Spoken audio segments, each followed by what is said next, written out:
एक सेठ था,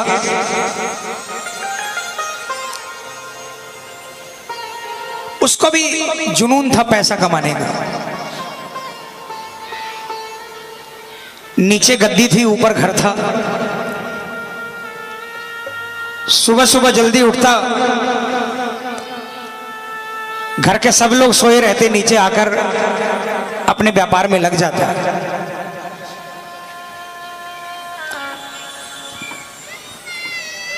पत्नी बैटरी लेकर नीचे ही आती। सुबह से लेकर रात तक वो सिर्फ अपने व्यापार में मगन रहता। घर वाले बीवी बच्चे कभी कहते कि हमें छुट्टी का दिन है, हम बाहर घुमाने के लिए ले चल पड़ो, या हमारे साथ आज मार्केट के लिए चल पड़ो, तो सेठ तिजोरी खोलकर गड्डी निकालकर दे देता। कहता पैसे ले जाओ, गाड़ी खड़ी है, ड्राइवर खड़ा है, गाड़ी लेकर चले जाओ, ड्राइवर को लेकर चले जाओ, तुम काम करके आ जाओ, मुझे डिस्टर्ब मत करो, मुझे अभी पैसा कमाना है। उसके लिए पैसा से बड़ा दुनिया में कुछ था ही नहीं। यार दोस्त आते, वो भी बहुत मिन्नत करते कि यार कभी तो बाहर निकला करो,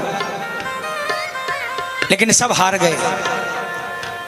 एक बार घर वालों ने और सेठ के यार दोस्तों ने मिलकर मन में एक विचार किया। 2-3 दिनों की छुट्टी लगातार पड़ रही थी और घर वालों ने अल्टीमेटम दे दिया सेठ जी को कि इन छुट्टियों के अंदर में हमको बाबा श्याम के दरबार में, सालासर जी दरबार में, रानी सती दादी के दरबार में दर्शन करने जाना है और आपको साथ लेकर जाएंगे। सेठ ने बहुत मना किया, घर वालों ने भी अनशन कर दिया कि अगर नहीं चलोगे तो खाना पीना सब बंद कर देंगे। सेठ इतना निर्दयी नहीं था, हार गया और प्लान सफल हो गया। घर के बीबी बच्चे और सेठ के यार दोस्तों ने मिलकर एक बड़ी लग्जरी बस करी और सब कोई मिलकर गाड़ी में बैठकर सुबह सुबह बाबा श्याम के दरबार के लिए निकल पड़े। गाड़ी के अंदर में कोई झांझ बजा रहा था, कोई मजीरा बजा रहा था, कोई ढोलक ढपली बजा रहा था, भजन गा रहा था, कोई नाच रहा था कोई। लेकिन सेठ वहां पर भी मोबाइल लेकर सौदा कर रहा था। खाटू पहुंच गए, धर्मशाला में जाकर रुके, नहाए धोई करी और जब धर्मशाला से बाहर निकले मंदिर जाने के लिए तो किसी के सिर पर चूरमे का थाल था, किसी के हाथ में प्रसाद की थैली थी, कोई ढपली लेकर धमाल गा रहा था, कोई निशान लेकर नाच रहा था। सेठ वहां भी मोबाइल से सौदा कर रहा था। बाबा के मंदिर की सीढ़ी आई, सेठ ने कान पे से मोबाइल नहीं हटाया। अब की बार उसकी धर्मपत्नी ने झपट्टा मारकर मोबाइल छीन लिया। अरे कुछ तो शर्म करो, अब तो बाबा का दरबार आ गया, अब तो ये व्यापार और कारोबार को थोड़ी देर के लिए तिलांजलि दे दो। सेठ मन महसूस कर रह गया, बिना मन के उसने पहली सीढ़ी पर कदम रखा। लेकिन प्रेमियों, झूठ नहीं कहता, जो नहीं गए हैं उनको बता दूं, 13 सीढ़ी है और पहली सीढ़ी से ही कुछ कुछ होने लग जाता है। सेठ को भी लगा कि कुछ अलग सा हुआ है उसके साथ। एक एक सीढ़ी चढ़ता गया, सेठ के मन के भाव बदलते गए और 13वीं सीढ़ी पर चढ़ने के बाद जब वो बाबा श्याम के दरबार में सामने पहुंचा और बाबा से नजरों से नजरें मिली, सेठ एक टक निहारता रह गया, आंखें फटी की फटी रह गई। चंद सेकंड के अंदर में सेठ की आंखों से आंसुओं की धार बह निकली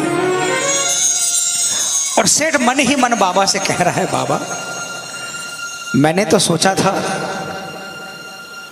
सोचा था कि पैसा कमाने से बड़ा नशा दुनिया में किसी चीज में नहीं है, लेकिन मैं गलत था, मैं अभागा था बाबा, जो इतने बरसों तक आपके दरबार से दूर रहा। आज आपकी आंखों में झांक कर देखा, जो नशा आपकी आंखों में है उस नशे के आगे दुनिया का हर नशा फीका है बाबा। सेठ काफी देर तक बाबा के सामने खड़ा आंसू बहाता रहा। मन ही मन बातें करता रहा। परिवार वाले दर्शन करके आए, सेठ को हाथ पकड़ा। सेठ ने कहा तुम जाओ, अभी मैं थोड़ी देर में आता हूँ। क्या तो आने के लिए तैयार नहीं था, क्या मंदिर खाली था। घंटों बाबा के दरबार में बाबा से बातें करता रहा। आखिर में उसने शीश झुकाया, दंडवत प्रणाम की और कहा बाबा आज आपसे वादा करके जाता हूँ। मैंने सुना है हर महीने की 11 को आपके दरबार में लाखों लोग आते हैं।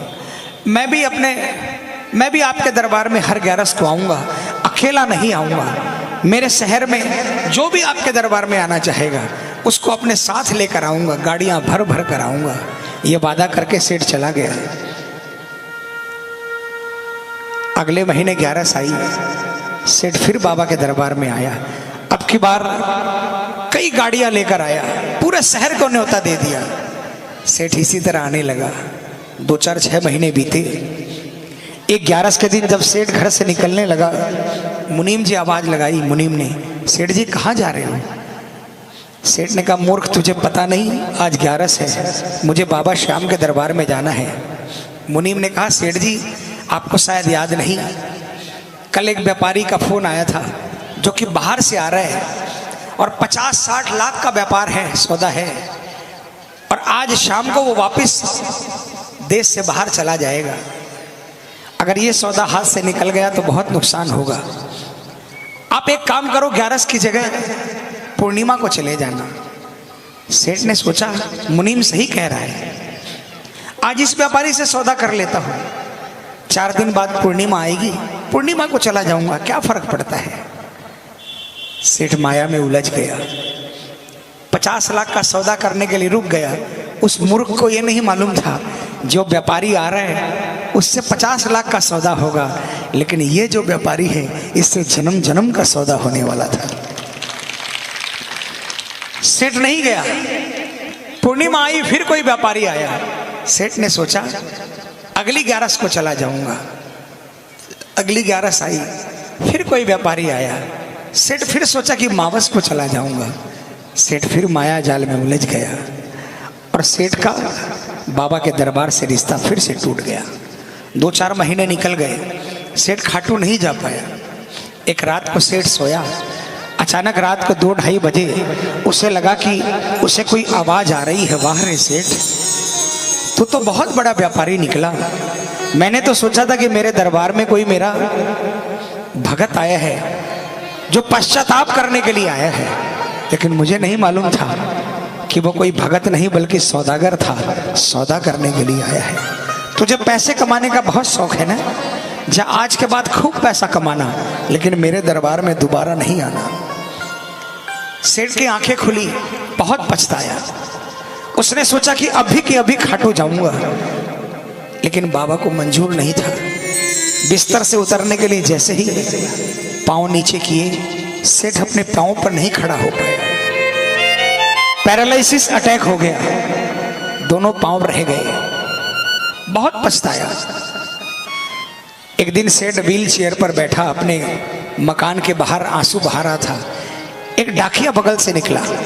सेठ ने डाकिया को आवाज लगाई, है डाकिया, तुम तो कलकत्ता, दिल्ली, बंबई न जाने कहां कहां का संदेशा ले जाते हो, क्या मुझ गरीब का एक संदेशा मेरे बाबा श्याम के दरबार में ले जाओगे?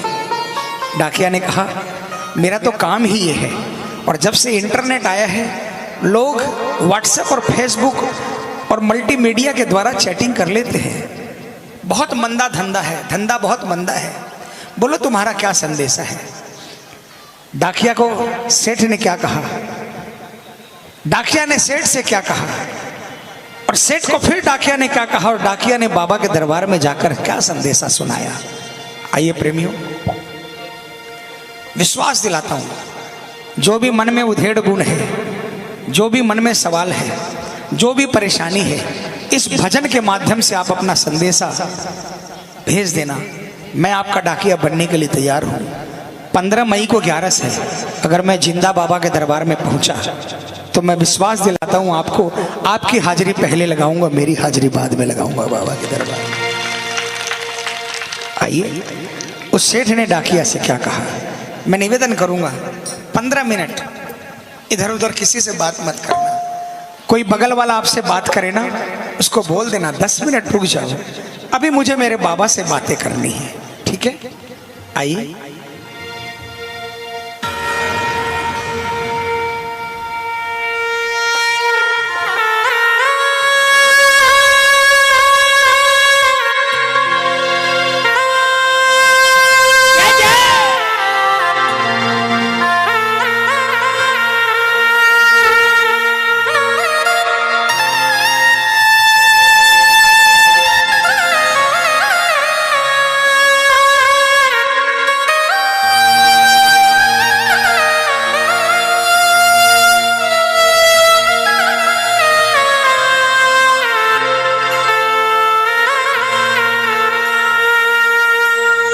डाकिया जा रे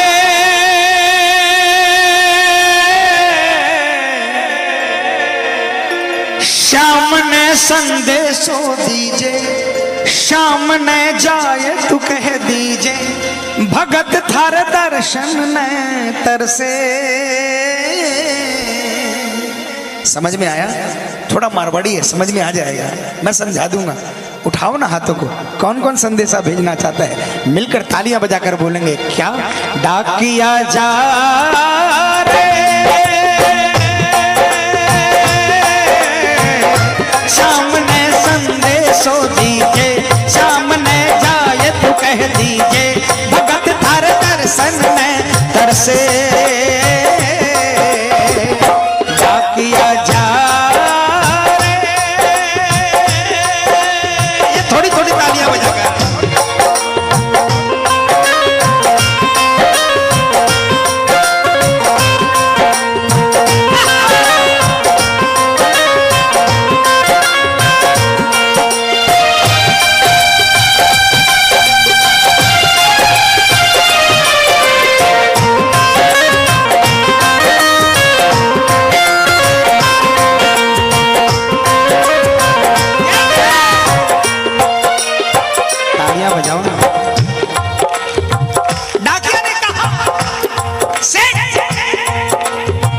कौन से गांव थारो श्याम बसो है, इतनो मान बता दे सेवक रे।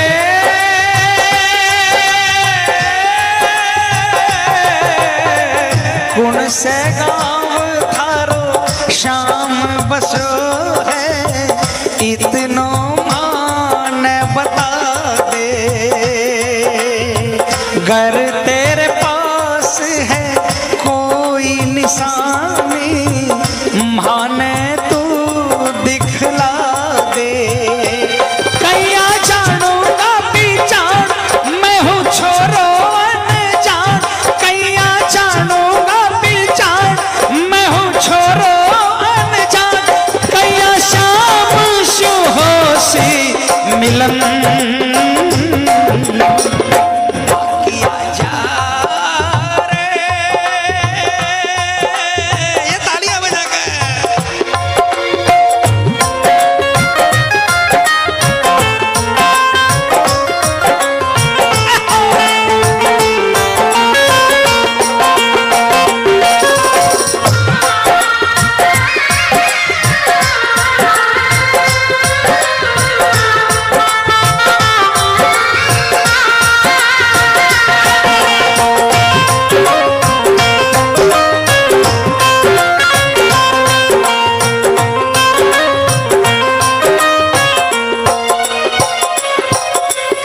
किसको किसको ठिकाना पता है खाटू का?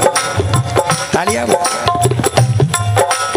सेठ ने कहा खाटू में है श्याम जी को मंदिर, शिखर ध्वजा लहरावे। डाकिया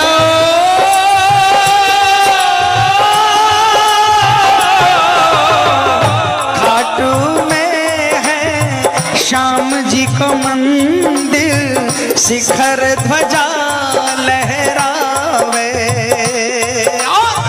डोडी पर हनुमान विराजे, सेवक चवर ढुलावे। हो के नौबत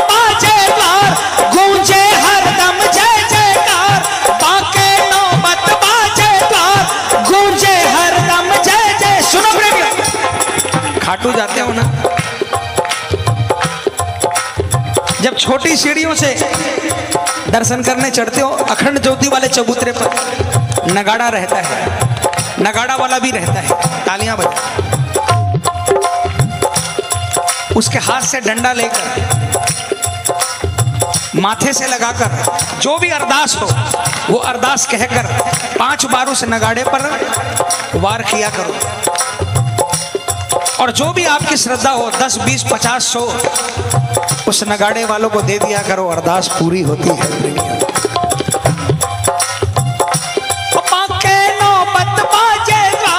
गूंजे हरदम जय जयकार, बांके नौबत बाजेदार, गूंजे हरदम जय जयकार, सज धज बैठे है श्याम सजन, डाकिया जा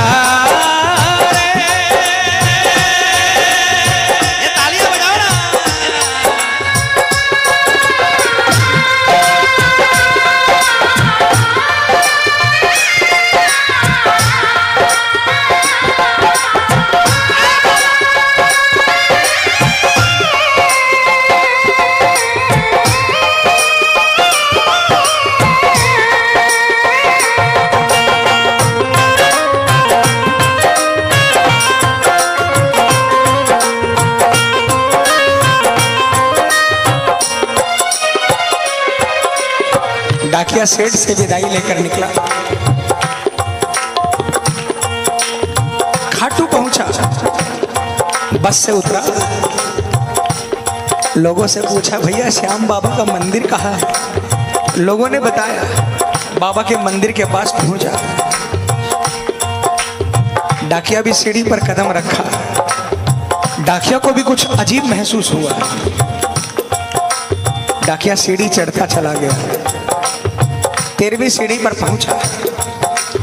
ध्यान देना, जब कोई कोरियर वाला आता है, डाकिया आता है, घंटी बजाता है, और जब आप दरवाजा खोलते हो ना तो डाकिया या कोरियर वाला पहले आपको नहीं देखता, पहले अपने झोले में हाथ डालता है और झोले से आपकी चिट्ठी निकालता है, फिर आपकी तरफ देखकर आपको चिट्ठी आपको सुपुर्द करता है। अभी तक डाकिया ने बाबा को नहीं देखा था। तालियां बजाना।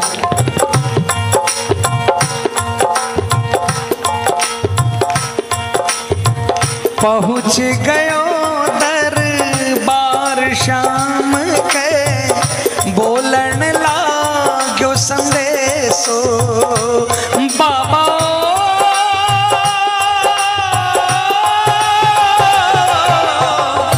बन बैठो कद शाम दीवानो, कुछ ना रयो अंदेशो। डाकिया ने जैसे ही अपने थैले में हाथ डाला, चिट्ठी निकाली ना, बाबा की तरफ देखा, डाकिया के होश उड़ गए, चिट्ठी हाथ से छूट गई।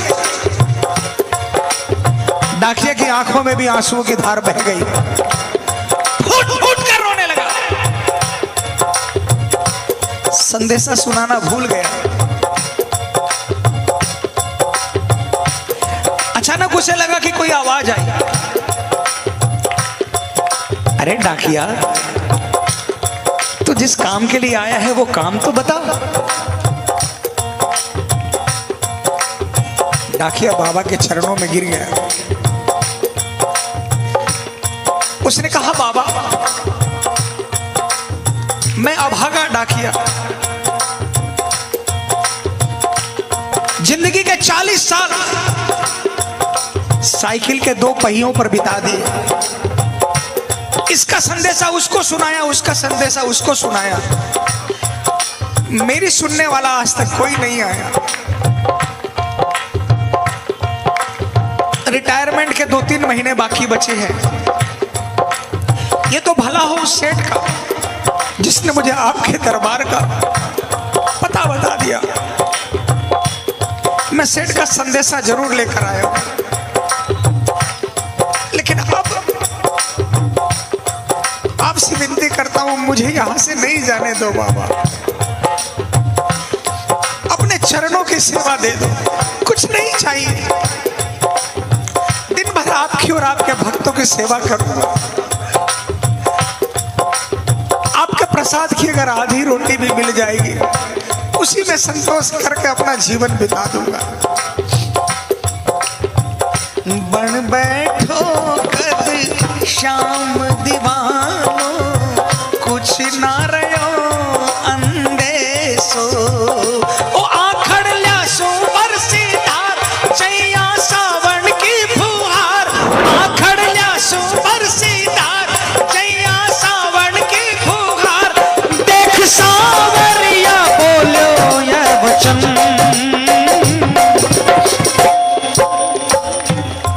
अब की बार बाबा ने कहा, पगले तुझे वापिस भेजने के लिए थोड़ी बुलाया है मैंने, तुझे अपने पास रखूंगा, लेकिन मेरा एक छोटा सा काम कर देगा। जब भवसागर पार करने वाले ने केवट से कहा कि मुझे गंगा पार करा दे, वो चरणों में गिर गया। डाकिया फिर चरणों में गिर गया। दुनिया का काम बनाने वाले आज मुझ गरीब को कह रहे हैं कि मेरा एक काम कर देगा। बाबा ने कहा, डाकिया, ए भैया, हेलो, ए भाई साहब, ए!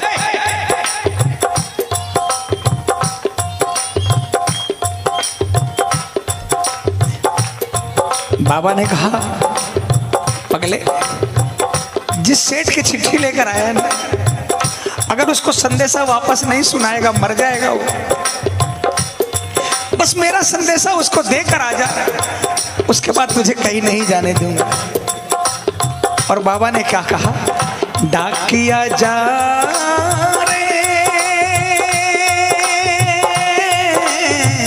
संदेशों सेवक ने दीजे, सेवक संदेश न तरसे। संदेशों सेवक ने दीजे, सेवक संदेश न तरसे। सेवकिया राह तेरी निरखे, डाकिया जा।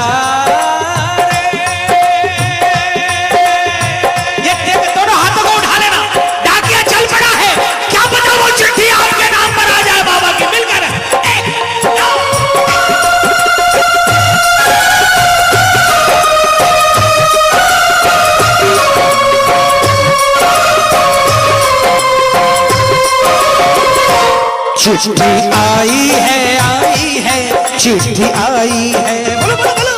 चिट्ठी आई है, चिट्ठी आई है, ओ चिट्ठी आई है खाटू से, चिट्ठी आई है, बोलो। चिट्ठी आई है खाटू से, चिट्ठी आई है। बड़े दिनों के बाद मेरे श्याम धनी को और बड़े दिनों के बाद मेरे श्याम धनी को भगत की याद सताई है। चिट्ठी आई है, चिट्ठी आई है, ओ चिट्ठी आई है, चिट्ठी आई। डाकिया ने ये नहीं सोचा कि रात के 2 बजे 2:30 बजे सेठ के घर पे पहुंचूंगा। उसको तो जल्दी लगी थी कि बाबा का संदेशा सेठ को देकर वापस श्याम के चरणों में आकर नौकरी में लग जाने की। रात को 2 बजे वो सेठ के मकान के बाहर पहुंचा। उस दिन सेठ के घर में कोई नहीं था, सेठ अकेला सो रहा था। डाकिया ने कॉल बेल दबाई।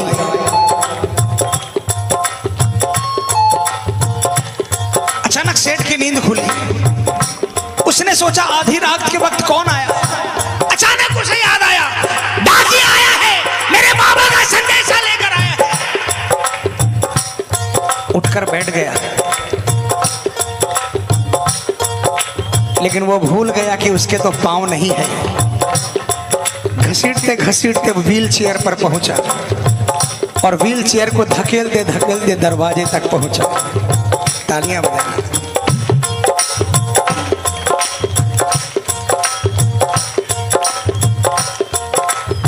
इस खुशी में कि डाकिया चिट्ठी लेकर आया है,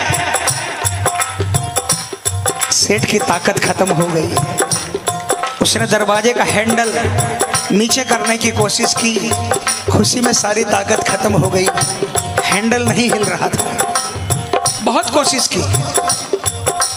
बाहर से डाकिया बार बार घंटी बजा रहा है और अंदर से सेठ बार बार हैंडल को ऊपर नीचे घुमा रहा है। आग बाहर भी लगी है, आग अंदर भी लगी है। अंदर आग इसलिए लगी है कि जल्दी से जाकर डाकिया के गले लगूं और बाबा का संदेशा सुनूं, और बाहर आग इस बात की लगी है जल्दी से सेठ को संदेशा देकर बाबा के चरणों में सेवा करने के लिए पहुंच जाऊं। काफी समय बीत गया, सेठ की आंखों में आंसू आ गए और अचानक उसने आओ देखा न ताओ और हैंडल पर हाथ रखकर एक जोरदार जयकार लगाई, हारे के सहारे की, और उसने जोरदार ताकत लगाई, हैंडल नीचे हो गया, दरवाजा खुल गया और सेठ बाहर डाकिया के चरणों में जाकर गिर गया। सेठ डाकिया के चरणों में गिर गया, डाकिया सेठ के चरणों में गिर गया, दोनों गले लगने लगे। डाकिया ने चिट्ठी निकालकर सेठ के हाथों में दी। सेठ ने कहा नहीं, मुझ पापी को मत दो, आप तो मेरे बाबा के करीब जाकर आए हो, आप अपने हाथ से मुझे संदेशा सुना दो, बाबा ने क्या कहा।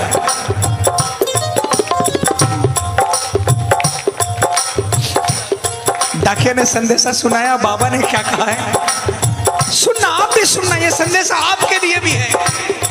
बाबा ने कहा, कह दीजिए तू जाए सेवक ने तेरो बुलावो आसी, सेवक रे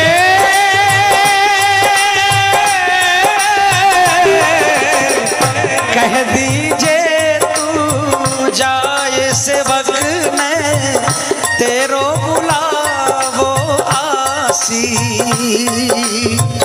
सबकी आस पुराऊं तो तू कैया रह जासी, तेरी सारी जानू बात पूरी करशूं मन की आस, तेरी सारी जानू बात पूरी करशूं मन की आस, पर बढ़ा मेरे काने कदम। डाकिया सेठ, बाबा ने कहा कह देना सेठ को जाकर, तेरी सारी बात जानता हूं और तेरी हर आस पूरी करूंगा, लेकिन पहला कदम तुझे बढ़ाना पड़ेगा। तू मेरी तरफ एक कदम बढ़ा, उसके बाद तुझे कुछ करने की दरकार नहीं, फिर मैं तुझे अपनी गोदी में लेकर चलूंगा। किसको किसको विश्वास है? पूरे हाथ उठाना, पूरे पूरे, और जोरदार तालियां बजाकर बस।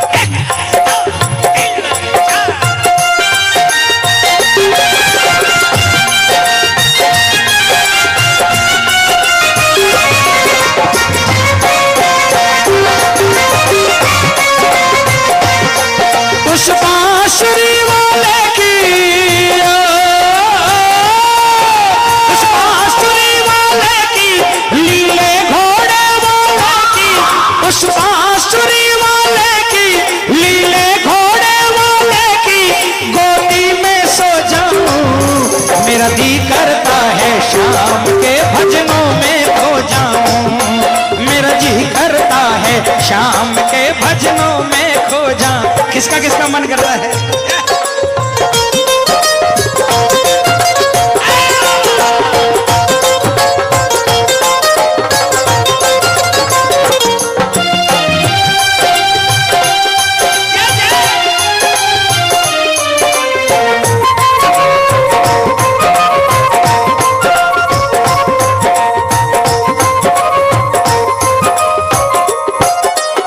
और जो ही बाबा का संदेशा सुना, सेठ नाचने लगा, तालियां बजाओ। सुन संदेशो सांवरिये को, मनड़ो घणो हरसायो, बोलो बोलो। सुन संदेशो सांवरिये को, मनड़ो घणो हरसायो, बंध गया पाँव में घूघरिया सा, मन को मोर यो गायो, हमारो श्याम बड़ो दिलदार, हो जाओ लेवन में तैयार, हमारो श्याम बड़ो दिलदार, हो जाओ लेवन में तैयार, सन।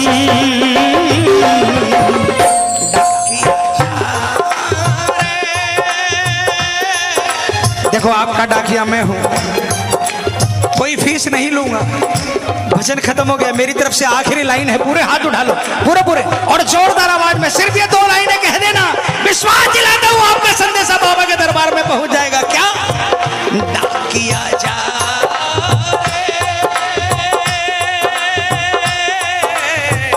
सामने संदेशो दीजे, सामने जायत कह दीजे, सामने संदेशो दीजे, सामने जायत कह दीजे, भगत थर दर्शन ने तरसे। डाकिया जा रे, डाकिया जा रे, डाकिया जा